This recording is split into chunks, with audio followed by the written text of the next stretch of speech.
बच्चों, स्वागत है आप सभी का अपना YouTube चैनल आइकॉनिक स्टूडेंट्स पे। मैं सूरज कुमार आप सभी बच्चों का एक बार पुनः स्वागत करता हूं। बच्चों, आप लोग कैसे हैं? आशा करता हूं कि आप सभी लोग अच्छे होंगे। और बच्चों, जैसा कि आप सभी को पता है, आइकॉनिक स्टूडेंट्स का एक ही उद्देश्य है, अब हर बोर्ड एग्जाम पास करना होगा आसान। क्योंकि आइकॉनिक स्टूडेंट्स आ चुका है अब आपके पास। बच्चे, आप किसी भी बोर्ड एग्जाम का प्रिपरेशन कर रहे हो या फिर आप किसी भी बोर्ड का तैयारी कर रहे हो, बच्चों क्लास 10th हो या फिर क्लास 12th हो, तो बच्चे आप इस चैनल से बिल्कुल जुड़ सकते हैं।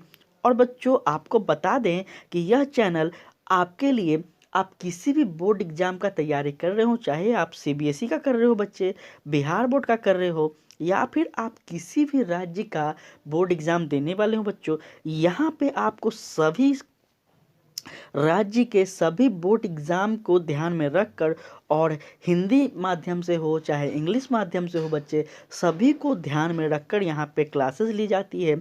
तो बच्चे, आप इस चैनल से बिल्कुल जुड़ सकते हैं। अगर आपका लक्ष्य 2023 को बोर्ड एग्ज़ाम में अच्छे मार्क्स को पाना है बच्चे, तो आप इस सेशन से बिल्कुल जुड़ सकते हैं। ठीक है बच्चों, इस सेशन में हम लोग पढ़ रहे हैं बच्चों क्लास 10th का और क्लास 12th का। हम लोग इस सेशन में कर रहे हैं जो भी 10 से 15 वर्षों का बच्चों, जो बिहार बोर्ड के द्वारा, ठीक है, बोर्ड एग्जाम में जो भी प्रश्न पूछे गए हैं, उन सभी प्रश्नों का कहीं ना कहीं हम लोग संग्रह आपको यहाँ पे दे रहे हैं। ठीक है बच्चों, क्योंकि हमारा उद्देश्य है कि अधिक से अधिक आपको प्रश्नों का संग्रह दें, ताकि आप जब एग्ज़ाम में बैठें तो आप अधिक से अधिक क्वेश्चन को अटेम्प्ट कर पाएँ। ठीक है, और इससे पहले बच्चों हम लोग बहुत ही बेहतरीन ढंग से क्लास 10th और क्लास 12th का सिलेबस को कवर किए हैं। तो बच्चे, अब आपके पास टाइम नहीं है, 10 दिन का टाइम बचा हुआ है आपके पास, इसलिए हम थोड़ा सा सोचें कि आपको क्यों ना हम इस तरह का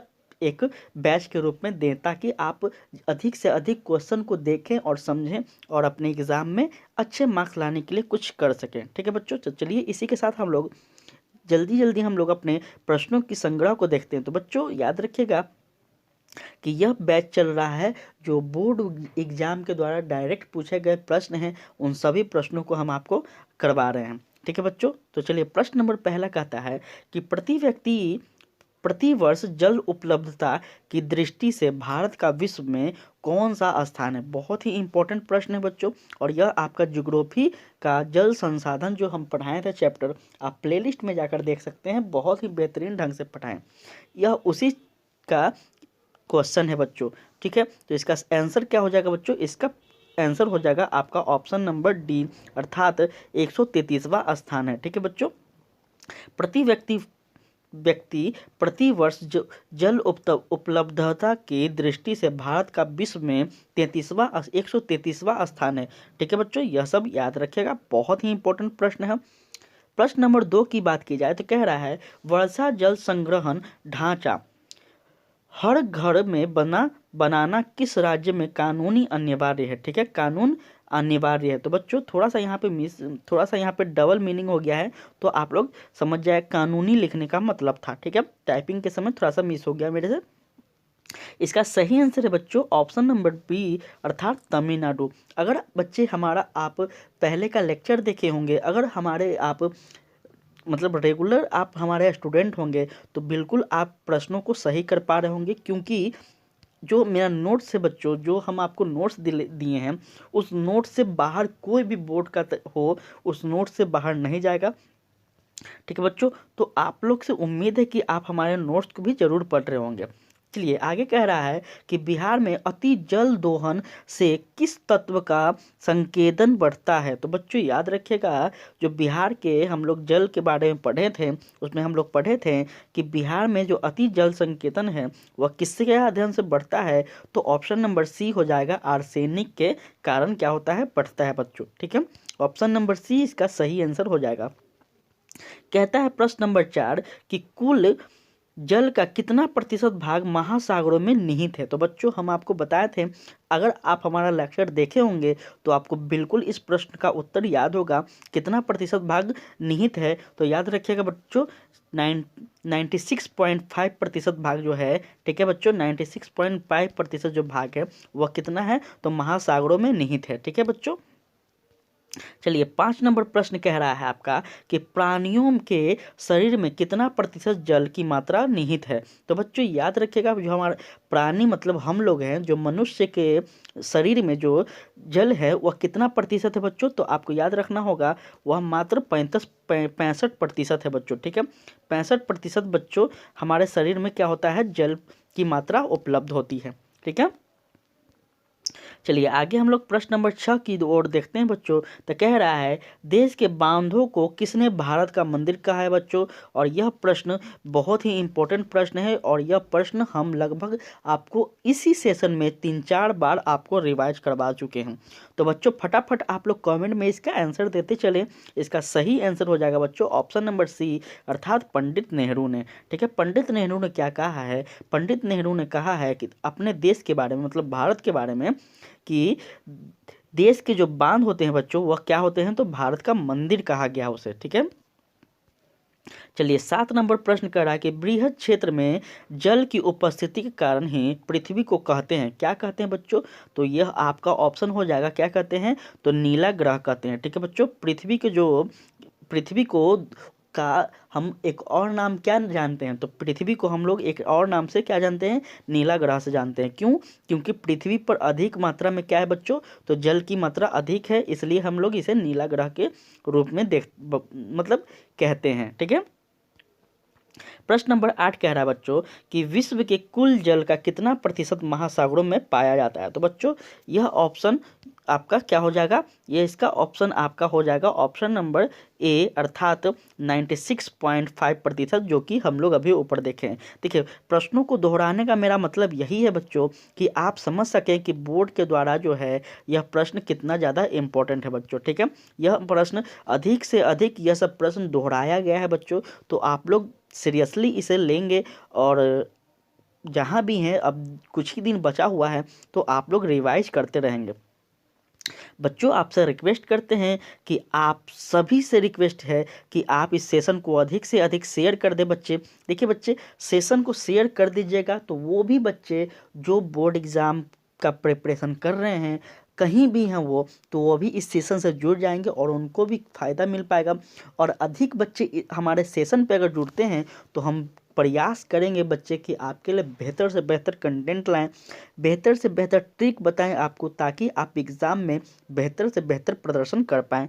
तो बच्चों एक बार ज़रूर से आप शेयर कर दें सेशन को, या आप मेरा हेल्प कर रहे हैं एक तरह से। ठीक है बच्चों, तो प्लीज़ आप लोग एक बार सेशन को हेल्प मतलब शेयर कर दें। चलिए आगे हम लोग बात कर रहे हैं कि खारे जल की सबसे बड़ी झील कौन सी है। तो बच्चों खारे झील की जो सबसे बड़ी झील है खारे जल की वह कौन सी है बच्चों, तो कैस्पियन सागर। ठीक है, कैस्पियन सागर क्या है बच्चों, तो खारे जल के सबसे बड़ी झील है। ठीक है बच्चों, याद रखिएगा ये आपके लिए बहुत ज़्यादा इंपॉर्टेंट है। और प्रश्न नंबर 10 कह रहा है कि मीठे जल की सबसे बड़ी झील कौन सी है। ठीक है, तो बच्चों मीठे जल की जो झील है वह क्या है, तो सुपीरियर सागर। ठीक है बच्चों, सुपीरियर सागर है। खारे जल की क्या है, तो कैस्पियन सागर है। और मीठे जल की कौन है बच्चों, तो सुपीरियर है। ठीक है, ये आप लोग याद रखेंगे, बहुत ही इंपॉर्टेंट प्रश्न है। चलिए आगे हम लोग बात कर रहे हैं बच्चों 11 नंबर प्रश्न कह रहा है कि सबसे गहरी खारे जल की झील कौन सी है। सबसे गहरी खारे जल की जो झील है बच्चों यह कौन सी है बच्चों, आप जरा कमेंट में हमें बताते रहिएगा, हम बिल्कुल ये सब चीज़ आपको पढ़ाए हुए हैं।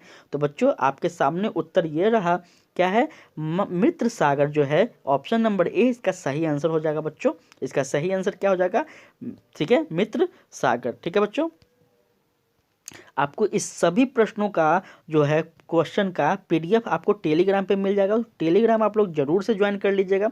ठीक है, हम सब कुछ आपको हैंड टू हैंड टेलीग्राम पे इसलिए दे रहे हैं ताकि आप कहीं भी हैं तो लेक्चर को सुनते रहें, देखते रहें, और अपना जो भी प्रैक्टिस है घर बैठे करते रहें बच्चों। नोट्स भी हम आपको उसी पे दे रहे हैं। तो बच्चे आप लोग टेलीग्राम चैनल को ज़रूर से ज़रूर ज्वाइन कर लीजिएगा। प्रश्न नंबर 12 कह रहा है बच्चों कि कुल उपलब्ध जल में पीने लायक जल कितना प्रतिशत है। बच्चों बहुत बहुत ज़्यादा इंपॉर्टेंट प्रश्न है, यह बहुत ज़्यादा इंपॉर्टेंट प्रश्न है, और इसका सही आंसर आकर आप सभी को नहीं पता है बच्चों, तो याद रखिएगा 2.5% जो है बच्चों, यह मात्र पूरे पृथ्वी पर मात्र इतना पानी जो है वह हमारे उपयोग के लिए है, हमारे पीने योग्य पानी है। ठीक है बच्चों, हम लोग जो इतना पानी का वेस्ट करते हैं वो हम लोग को, यह चीज़ आप सभी को जानना चाहिए बच्चों, और सबको बताना चाहिए कि हम जो सभी लोग इतने पानी को वेस्ट करते हैं कम करना चाहिए, और आने वाले जीवन में आने वाले पूर्वज हमारे जनरेशन के लिए बचाना चाहिए, क्योंकि मात्र इतना प्रतिशत ही हमारे क्या है पृथ्वी पे पीने योग्य पानी है। ठीक है बच्चों, चलिए मीठे जल की सबसे ऊंची झील का क्या नाम है बच्चों, आपके सामने प्रश्न ये है, और इसका ऑप्शन है टिटिका, बी नंबर बेकाल, बिनी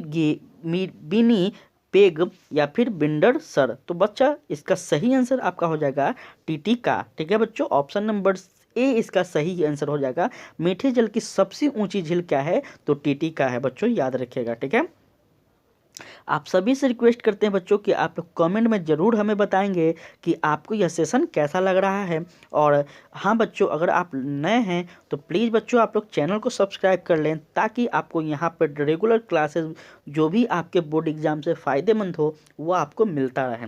ठीक है बच्चों, और इसी के साथ हम लोग 14 नंबर प्रश्न को देखते हैं। तो कह रहा है कि इनमें राजस्थान की सबसे महत्वपूर्ण परियोजना कौन सी है। और बच्चों हम अगर आपको बताएं तो हम अपने नोट्स में ऐसा कोई भी परियोजना नहीं है जो आपको नहीं बताए हैं। तो बच्चों जरा सा हमें बताइए आप लोग कि इसका सही आंसर क्या होगा।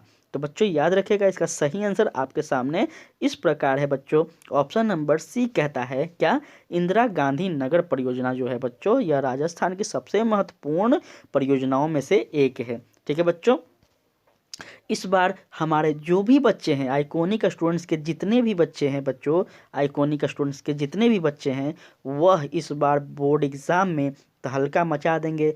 जो भी उनको ऑब्जेक्टिव मिलेगा वह 1 घंटा 15 मिनट का टाइम मिलता है, तो उम्मीद है कि हमारे बच्चे आधा घंटा से 45 मिनट में पूरे 15 प्रश्नों का क्या करेंगे, धुआं उड़ा देंगे। ठीक है बच्चों, तो चलिए इसी के साथ हम लोग आगे बढ़ते हैं। 15 नंबर प्रश्न को देखें तो कह रहा है कि इनमें किस परियोजना का मुख्य उद्देश्य बाढ़ नियंत्रण रहा है। तो बच्चों याद रखिएगा, बाढ़ नियंत्रण जो है वह किस परियोजना का उद्देश्य रहा है। तो आप याद रखिएगा बच्चों, ऑप्शन नंबर सी इसका हो जाएगा। मतलब भांगड़ा जो बांध है बच्चों, यह क्या था, तो इसका उद्देश्य था बाढ़ को नियंत्रण करना। ठीक है, चलिए बच्चों इसी के साथ हम लोग नेक्स्ट चैप्टर में हम लोग एंट्री ले रहे हैं। और बच्चों इस चैप्टर में आपका इतना प्रश्न पूछा गया था, ठीक है, बोर्ड के द्वारा, जो कि हम पूरे क्वेश्चन बैंक से जितना प्रश्न था वो सभी प्रश्नों को आपके सामने रखे हैं। ठीक है, तो चलिए हम लोग नेक्स्ट चैप्टर की ओर बढ़ रहे हैं, जिसका नाम है वन और वन्य प्राणी संसाधन। ठीक है बच्चों, देखिए यहाँ पे हम नाम इसलिए लिख देते हैं, देखिए सभी हम प्रश्न को क्वेश्चन बैंक से ही उठा रहे हैं, लेकिन नाम इसलिए लिख रहे हैं ताकि आप समझ पाएँ कि किस चैप्टर से कितना प्रश्न इतने वर्षों में बोर्ड के द्वारा पूछा गया है। ठीक है बच्चों, चलिए आगे हम लोग बात करते हैं। तो कह रहा है बांधवगढ़ राष्ट्रीय उद्यान किस राज्य में है। तो बच्चों याद रखिएगा, बांधवगढ़ राष्ट्रीय उद्यान किस राज्य में है। तो इसका सही आंसर हो जाएगा बच्चों आपका ऑप्शन नंबर क्या हो जाएगा, इसका सही आंसर ऑप्शन नंबर हो जाएगा आपका ए, अर्थात मध्य प्रदेश में है। ठीक है बच्चों, कहाँ है, तो मध्य प्रदेश में इसका सही आंसर हो जाएगा। ठीक है, फटाफट आप लोग सेशन को शेयर कर दीजिए बच्चों, ये आपसे रिक्वेस्ट कर रहे हैं कि सेशन को शेयर कर दीजिएगा, तो वो भी बच्चे जहाँ कहीं भी वो बैठे हुए हैं, अपने घर पे अपने कहीं भी हैं, तो वो इस सेशन के माध्यम से अपने लक्ष्य को थोड़ा सा तो कम से कम पा ही सकेंगे बच्चों। तो प्लीज़ आप लोग व्हाट्सअप, फेसबुक, इंस्टाग्राम सभी जगह आपसे रिक्वेस्ट कर रहे हैं, सभी जगह इस चैनल को, इस सेशन को शेयर कर दीजिए। ठीक है, ताकि उन सभी को पता चल सके कि हमारा जो लक्ष्य है वह सिर्फ हमारा लक्ष्य नहीं है, आइकॉनिक स्टूडेंट्स का भी लक्ष्य वही पाना है। ठीक है बच्चों, चलिए प्रश्न नंबर 2 कह रहा है कि संकटग्रस्त प्रजातियों के अंतर्राष्ट्रीय व्यापार की बैठक हेननगर किस वर्ष आयोजित की गई थी। तो बच्चों इसका सही आंसर आपको बिल्कुल पता होगा, क्योंकि यह सब चीज़ हमारे नोट्स में 100% अवेलेबल है। और इसका उत्तर है बच्चों आपका ऑप्शन नंबर बी, अर्थात 2007 ईस्वी में क्या हुआ था बच्चों, तो 2007 ईस्वी में अंतर्राष्ट्रीय व्यापार की क्या हुई थी, बैठक की गई थी बच्चों। ठीक है, प्रश्न नंबर 3 की ओर हम लोग इसी के साथ बढ़ रहे हैं और कह रहा है प्रश्न नंबर 3 कि वन किस प्रकार की संपत्ति है बच्चों। तो आप इस प्रश्न को तो कम से कम बता दीजिए बच्चों, किस प्रकार की संपत्ति है। देखिए सारा का सारा, मतलब हम कह रहे हैं ना, हम जब पढ़ा रहे थे आपको चैप्टर, हम उस समय ही दावा कर रहे थे कि अगर हमारा नोट्स आप पढ़ लेते हैं बच्चों, फिर आप किसी भी बोर्ड का तैयारी करो, किसी भी बोर्ड का, चाहे वो सीबीएसई हो, बिहार बोर्ड हो, यूपी बोर्ड हो, झारखंड बोर्ड, कोई भी बोर्ड हो, आपको उससे बाहर प्रश्न नहीं मिलेगा। तो आपसे रिक्वेस्ट कर रहे हैं बच्चों कि आप हमारे नोट्स को ज़रूर पढ़ें। देखिए हम 1 रुपया भी नहीं आपसे ले रहे हैं, फ्री ऑफ कोर्स आपको टेलीग्राम पर नोट्स दे रहे हैं। अब क्या चाहिए, अब कुछ चाहिए, कुछ नहीं। और यह यूट्यूब पे पहली बार ऐसा देखने को मिलेगा कि बिना किसी स्वार्थ को आपको सब कुछ अवेलेबल करवाया जा रहा है बच्चों।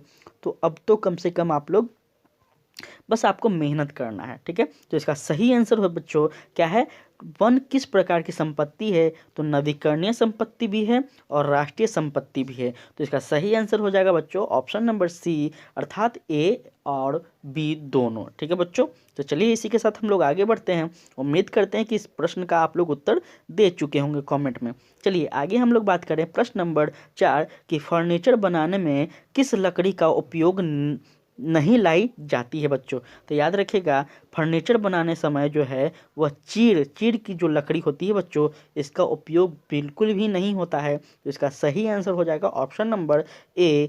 ठीक है, क्वेश्चन पे बहुत ही ज़रूर आपसे रिक्वेस्ट है, क्वेश्चन पे आप लोग ज़रूर से ज़रूर कमांड बना लें, ताकि जब ऑब्जेक्टिव आपको मिले, ऑब्जेक्टिव क्लासरूम में मिलते के साथ आपके चेहरा पे स्माइल आ जाए। ठीक है बच्चों, चलिए आगे हम लोग बात कर रहे हैं कि फ्लाईवुड का निर्माण किस देश में शुरू हुआ था।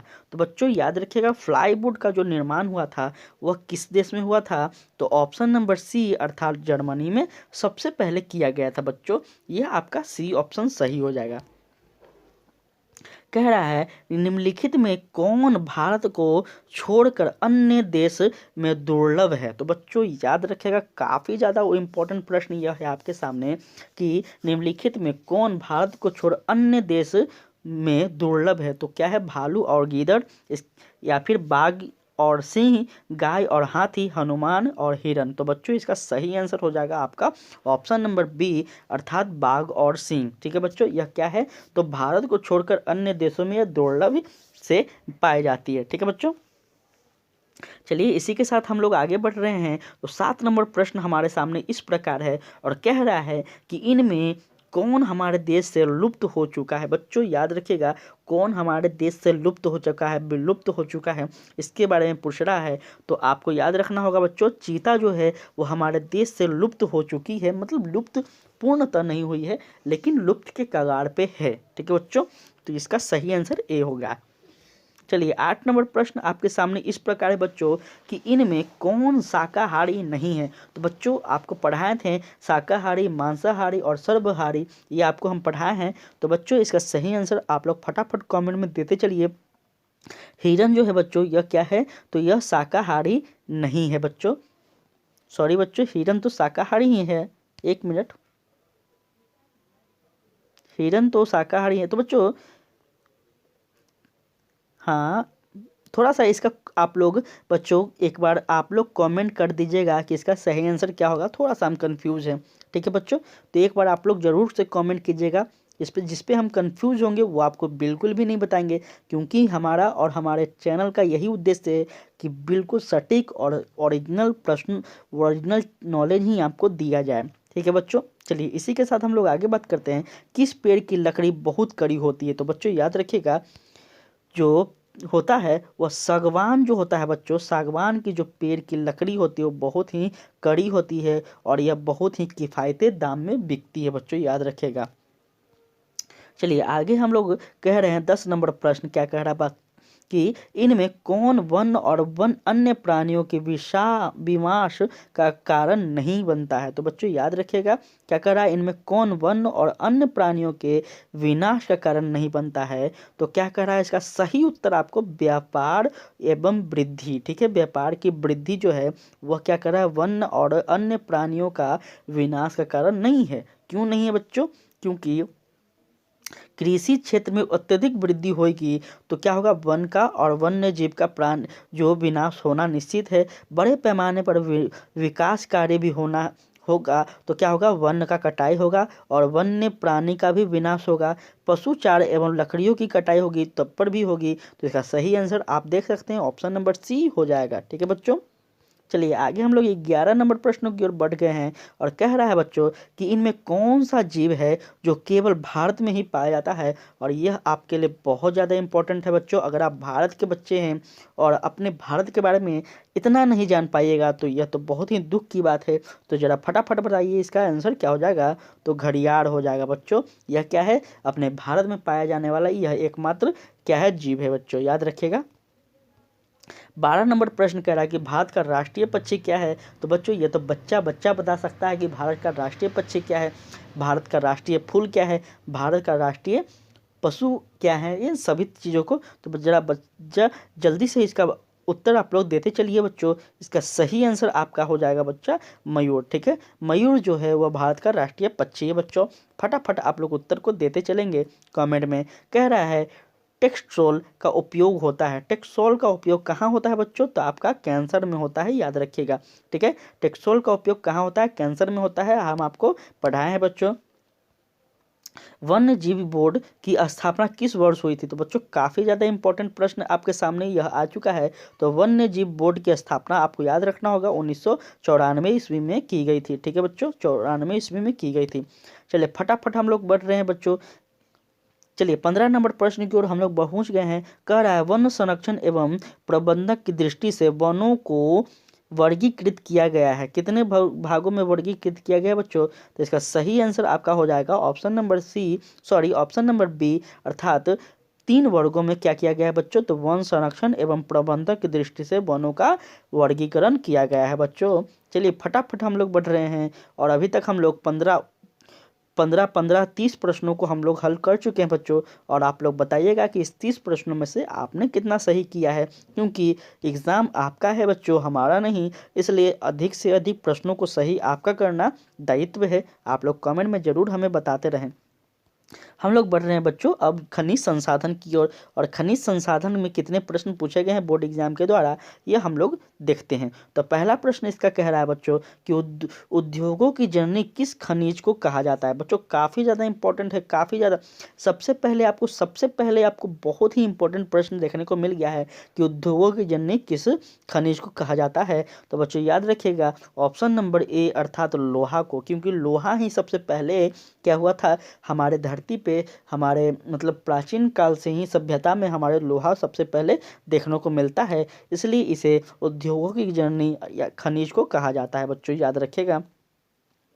प्रश्न नंबर 2 कह रहा है कि इनमें किस बंदरगाह से लोहा का निर्यात किया जाता है। तो बच्चों याद रखिएगा बंदरगाह कौन सा होगा आपका सही। तो इसका सही आंसर है आपके सामने इस प्रकार ऑप्शन नंबर डी, अर्थात विशाखापट्टनम जो है बच्चों, यह क्या है, तो यहाँ से लोहा का निर्यात किया जाता है बच्चों, याद रखिएगा। काफ़ी ज़्यादा इंपॉर्टेंट प्रश्न है बच्चों। चलिए आगे हम लोग बात करते हैं। तो कह रहा है इनमें कौन मैगजीन का महत्वपूर्ण उत्पादक नहीं है। तो बच्चों मैगजीन का जो महत्वपूर्ण उत्पादक नहीं है वह आपका क्या हो जाएगा, तो तमिलनाडु। ठीक है, आपको बच्चों हम खनिज संसाधन जब पढ़ाए हैं तो बच्चों आपको बेहतरीन ढंग से बताए हैं कि कौन सा खनिज कहाँ मिलता है और किस राज्य मिलता है, कितना प्रतिशत ही मिलता है। ठीक है, कितना वहाँ से आयात होता है, कितना निर्यात होता है, बहुत ही बेहतरीन ढंग से पढ़ाए हैं। तो बच्चों आप सब एक बार ज़रूर, अभी भी टाइम है, आप लोग प्लेलिस्ट में जाएं, सारे लेक्चर को देखें और आप नोट्स को ले लें। ठीक है, चलिए कह रहा है प्रश्न नंबर 4 कि झारखंड का कोडरमा किस खनिज के लिए उत्पादन के लिए प्रसिद्ध है। तो बच्चों यह तो आपको बिल्कुल बताना ही होगा कि क्या है, झारखंड जो कोडरमा जो स्थान है, झारखंड का कोडरमा जो जगह है वह किस खनिज के लिए उत्पादन के लिए प्रसिद्ध है? तो आपका ऑप्शन ए अर्थात अभ्रक के लिए प्रसिद्ध है बच्चों। यह आपको पता होना चाहिए। अगर नहीं पता है बच्चों तो आप लोग जरूर से याद रखेंगे। और सेशन को अभी तक शेयर नहीं किए हैं बच्चों, तो आप लोग सेशन को एक बार शेयर कर दीजिए।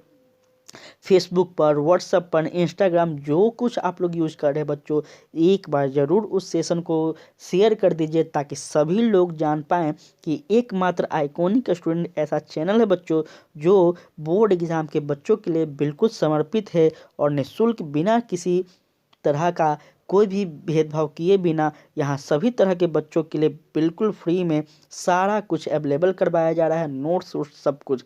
तो बच्चों एक बार ज़रूर से शेयर कर दें। और इसी के साथ हम लोग प्रश्न नंबर 5 देख रहे हैं कि निम्नलिखित में से कौन अत्यधिक खनिज नहीं है? तो बच्चों याद रखिएगा, अत्यधिक खनिज कौन सा बच्चों नहीं है? तो सोना आपका जो है बच्चों यह अत्यधिक खनिज नहीं है बच्चों। तो इसका सही आंसर ऑप्शन नंबर डी आपके सामने इस प्रकार है। और इसी के साथ आप लोग कमेंट में ज़रूर बताते रहें कि अभी तक आपने कितने प्रश्नों को सही किया बच्चों। चलिए, किस खनिज में भारत सुपन्न है? तो बच्चों याद रखिएगा, जो भारत संपन्न है वह किस खनिज से है? तो याद रखिएगा बच्चों, आपका ऑप्शन नंबर क्या हो जाएगा? बी अर्थात कोयला जो है बच्चों वह भारत में बहुत ही बेहतरीन ढंग से, बहुत ही अच्छे ढंग से पाया जाता है, इसलिए भारत को कोयला में क्या कहा जाता है? संपन्न देश माना जाता है बच्चों। और फटाफट हम लोग 7 प्रश्नों के बढ़ चुके हैं और इसमें कह रहा है कि इनमें कौन लौह अयस्क नहीं है बच्चों। ठीक है, लौह अयस्क नहीं पूछ रहा है बच्चों। काफ़ी ज़्यादा बेहतरीन प्रश्न है जो कि आपके सामने देखने को मिल रहा है और इसका सही आंसर हो जाएगा एंथ्रोसाइट। ठीक है बच्चों, लोहा अयस्क जो है बच्चों वो एंथ्रोसाइट नहीं है बच्चों, याद रखिएगा, लोहा अयस्क जो है एंथ्रोसाइट नहीं है। ऑप्शन नंबर सी इसका सही आंसर हो रहा है।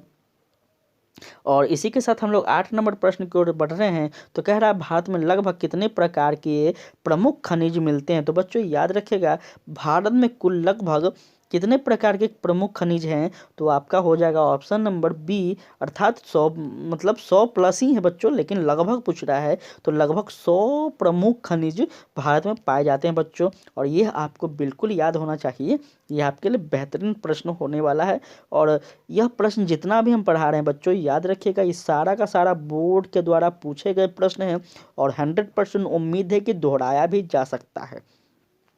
ठीक है बच्चों, कह रहा है किस प्रकार के चट्टानों में खनिजों का जमाव परतों में मिलता है? तो बच्चों याद रखिएगा, किस प्रकार के चट्टान हम पढ़ाए थे आपको, याद रखिएगा, option number C option number B है अवसादी चट्टान में जो है बच्चों इसमें पाया जाता है। याद रखिएगा इस चीज़ को आप लोग। और इसका आपको PDF टेलीग्राम चैनल पर मिल जाएगा बच्चों। आप घर बैठे लेक्चर को देखते रहें और जितना भी प्रश्न हम दे रहे हैं सभी को आप लोग हल करते रहें, अपने दिमाग में हटाते रहें, ताकि जब आप लोग एग्ज़ाम हॉल में बैठेंगे सारा का सारा प्रश्न सही करेंगे और आप लोग समझ पाएंगे कि इस सेशन का कितना ज़्यादा आप पे फायदा हुआ है। चलिए, प्रश्न नंबर 10 कह रहा है कि निम्नलिखित में से कौन लोह युक्त खनिज है? बच्चों याद रखिएगा, लोह युक्त खनिज पूछ रहा है। अभी ऊपर पूछा था लोह युक्त खनिज कौन सा नहीं है और यहाँ पूछ रहा है कौन सा है। तो बच्चों याद रखिएगा, जो अभ्रक है आपका लोह युक्त खनिज है। ऑप्शन नंबर ए इसका सही आंसर हो जाएगा।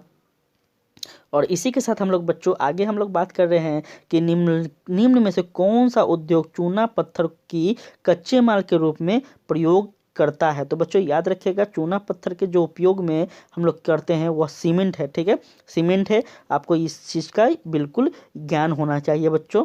चलिए आगे, यह बहुत ही इजी प्रश्न था। ठीक है, 12 नंबर प्रश्न कह रहा है बच्चों कि इनमें से कौन लोह युक्त खनिज का उदाहरण है? बच्चों काफ़ी ज़्यादा इंपॉर्टेंट प्रश्न है आपके सामने। तो बच्चों याद रखिएगा, इसका सही आंसर आपका हो जाएगा ऑप्शन नंबर ए तथा ठीक है क्या हो जाएगा, मैग्नीज जो है बच्चों यह क्या है, लोह युक्त खनिज का उदाहरण है। ठीक है बच्चों, प्रश्न नंबर 13 कह रहा है कि निम्नलिखित में से कौन आध्यात्मिक खनिज का उदाहरण है? बच्चों याद रखिएगा, धात्मिक और अधात्मिक आपको पढ़ाए थे। ठीक है, तो आपको बिल्कुल यहाँ पे याद आ रहा होगा, अगर हम आपको पढ़ाए होंगे पहले और आप हमसे पढ़े हैं तो आपको बिल्कुल याद होगा बच्चों धात्मिक और अधात्मिक क्या होते हैं और इसकी डिफिनेशन क्या क्या होती है। तो बच्चों इसका सही आंसर आपका ऑप्शन नंबर क्या हो जाएगा, डी अर्थात ग्रेफाइड। ग्रेफाइड इसका सही आंसर हो जाएगा बच्चों। चलिए, प्रश्न नंबर 14 की ओर हम लोग बढ़ गए हैं और आप लोग ज़रा सा ज़रूर बताइएगा आप लोग बच्चों कि मैगज़ीन उत्पादन में भारत का विश्व में क्या स्थान है बच्चों, कितना स्थान है। ठीक है, तो बच्चों याद रखिएगा भारत का जो मैगजीन उत्पादन में पूरे विश्व में स्थान है वो कितना है बच्चों, तो तृतीय मतलब थर्ड स्थान है बच्चों, थर्ड लेवल पर आती है। ठीक है, याद रखिएगा बच्चों, काफ़ी ज़्यादा इंपॉर्टेंट है। ठीक है, और हम लोग अंतिम प्रश्नों की ओर बढ़ रहे हैं बच्चों। कह रहा है कि देश में तांबे का कुल भंडार कितना प्रतिशत है बच्चों। तो याद रखिएगा जो भारत में, हमारे भारत में कुल तांबे का जो भंडार है वह है आपका ऑप्शन नंबर बी, अर्थात 125 करोड़ टन क्या है बच्चों, तो हमारे भारत में कुल तांबे का भंडार है। ठीक है बच्चों, तो इसी के साथ आपका यह सेशन होता है समाप्त। बच्चों किसी भी बच्चों को कोई भी इस प्रश्नों में दिक्कत हुआ हो तो हमें कमेंट में बताइएगा। और बच्चों अगर आपको किसी भी टॉपिक में, किसी भी सब्जेक्ट में तकलीफ़ हो, प्रॉब्लम हो, तो हमें कमेंट करना ज़रूर से ज़रूर कमेंट कीजिएगा बच्चों। देखिए कमेंट कीजिएगा तभी हम आपके तकलीफ़ को, हम आपके प्रॉब्लम को समझ पाएंगे और हम उसका कोई ना कोई उपाय कर पाएंगे। तो बच्चों कमेंट करना ज़रूर से आप लोग ज़रूर समझिएगा। और बच्चे अभी तक आपने सब्सक्राइब नहीं किया तो चैनल को सब्सक्राइब कर दीजिए, लाइक कर दीजिए और बच्चे शेयर अधिक से अधिक करें ताकि हमें भी आपका लगे कि हमारे बच्चे हमारा हेल्प कर रहे हैं और हमें भी उनका हेल्प बिल्कुल करना चाहिए। तो बच्चे एक बार दबा कर सब्सक्राइब कर दीजिए, शेयर कर दीजिए, व्हाट्सअप, फेसबुक, इंस्टाग्राम जो यूज करते हैं। और बच्चों इसी के साथ हम लोग आज के सेशन को यहीं समाप्त करते हैं। कल नए प्रश्नों के संग्रह के साथ आपसे फिर से मिलेंगे। तब तक के लिए जय हिंद, जय भारत।